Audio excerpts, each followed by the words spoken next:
Hello, everyone. As a wealth advisor who works primarily with high net worth immigrant families and globally mobile professionals, I often see insurance and annuities treated as must-have items in financial planning. But I would like to begin with an important clarification. Insurance is not simply a product, and annuities are not primarily return-seeking investments. In a well-designed wealth plan, they function as structural planning tools used selectively to address specific risks that investments alone may not manage effectively. That is why I am presenting this topic in 2 episodes, organized around 4 questions. 1. Where insurance and annuities may fit within a family's broader wealth structure. 2.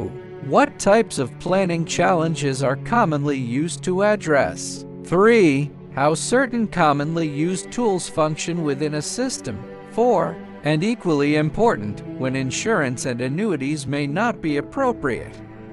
I will not be discussing which products to buy or comparing returns. Instead, we'll focus on structure, sequencing, and decision-making under uncertainty. If your real question isn't which product is best, but rather how do I evaluate trade-offs and priorities, this series is designed for you.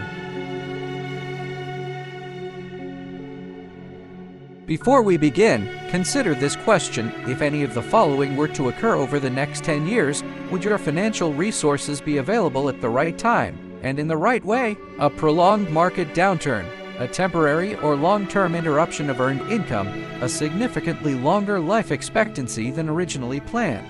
Many families have never clearly addressed these scenarios, not due to negligence, but because most financial education emphasizes one idea: invest first, manage risks later. This applies to immigrants and non-immigrants alike. Many disciplined investors quietly assume that markets will cooperate at critical moments. A mature financial plan is not defined by maximizing returns. It is defined by maintaining flexibility and reducing the likelihood of forced decisions when conditions are unfavorable. Why insurance and annuities are often misunderstood. Historically, insurance and annuities were viewed as either just-in-case protection or conservative, low-return choices. In practice, when used thoughtfully, they are neither. They are planning tools often used to address 3 challenges investments may not reliably control. 1. Timing risk when funds are needed. 2. Sequence risk, the order of gains and losses. 3. Behavioral risk, decisions made under stress. If you want insurance and annuities to truly function as stabilizers and control mechanisms, you need to understand a 3-layer planning framework. Layer 1. When risk materializes, can cash flow be accessed without disrupting the plan? Consider a household with concentrated income and ongoing obligations. If that income is interrupted, liquidating investments during unfavorable market conditions may permanently impair the plan. Investment accounts are extremely sensitive to timing. When markets are down, assets may not be sellable at a reasonable value. When markets are up, you may not need cash. At this level, insurance is not about return. It is about reducing exposure to timing-related disruptions and preventing a single event from destabilizing the entire family. This layer is commonly associated with needs such as basic living expenses, medical or long-term care events, mortality and disability risks, a minimum level of retirement income. Commonly used tools may include term life insurance, disability income insurance, health or long-term care coverage, certain immediate or income-oriented annuities. The objective here is risk containment, not performance.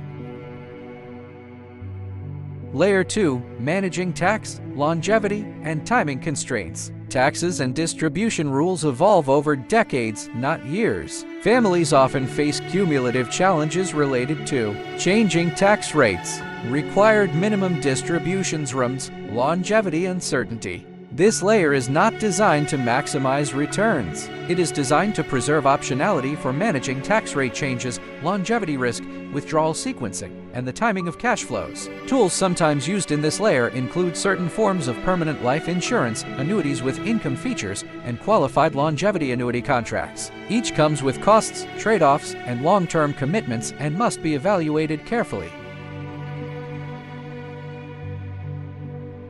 Layer 3. Separating lifestyle decisions from market volatility. Many high-income families are asset-rich but liquidity-constrained. When all spending depends on market performance, volatility directly affects lifestyle decisions. This layer focuses on time horizon management. Investment accounts remain central here. Some annuity structures may be used to define risk boundaries, but they do not replace investing and address the concerns on time, volatility, patience. Key takeaway from this episode: the planning question is not which product to buy. It is which layer of the system under addressed. Insurance and annuities sometimes are used to help reduce the cost of specific planning failures, but only when positioned appropriately.